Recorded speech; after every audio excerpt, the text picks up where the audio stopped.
మీకు 151 సీట్లు వచ్చినప్పుడు కదా, నేను 2 చోట్ల ఓడిపోయినప్పుడు కదా మేము ఎదుర్కొని బలంగా నిలబడింది. అంటే గుండెల్లో ఎంత దమ్ము ఉండాలి,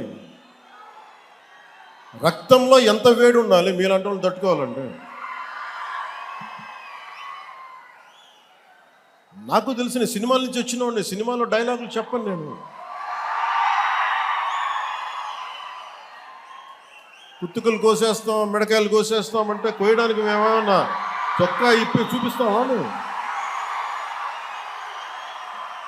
ఖచ్చితంగా మీరు అద్భుతమైన పాలన చేసి కనుక ఉండుంటే మీరు 11 సీట్లకు వచ్చేవాళ్ళు కాదు. మీరు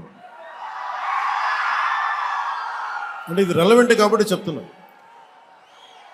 ఇది కక్ష తీర్చుకునే ప్రభుత్వం కాదు. ఇది తప్పులు చేస్తే శిక్షించే ప్రభుత్వం ఇది.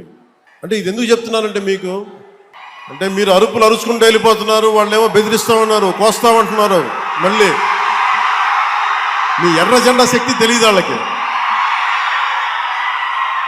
మీ గుండెల్లో ఉన్న ఆ వేడి రక్తం గురించి తెలియదు వాళ్ళకి. అంటే కడుపు కాలి ఉన్నవాడికి కష్టపడి పనిచేద్దాం అనుకున్నా మళ్ళీ తిరిగి కోపం తెప్పించుకోండి. పని చేసుకుని తల ఉంచుకొని పని చేసుకుంటూ వెళ్ళిపోతున్నాం. నిజంగా 11 సీట్లు వచ్చిన ఆ పార్టీగా మేము గౌరవిస్తున్నాం. అంతేగాని మేము కుత్తుకులు కోసేస్తాం, రంపాలు తెస్తాం, రంపాలు పెట్టి కుత్తుకులు కోస్తామంటే మీకు తెలుసు కదా, అలాంటి వాటికి తాటాకి చప్పుళ్ళకి మేము భయపడం.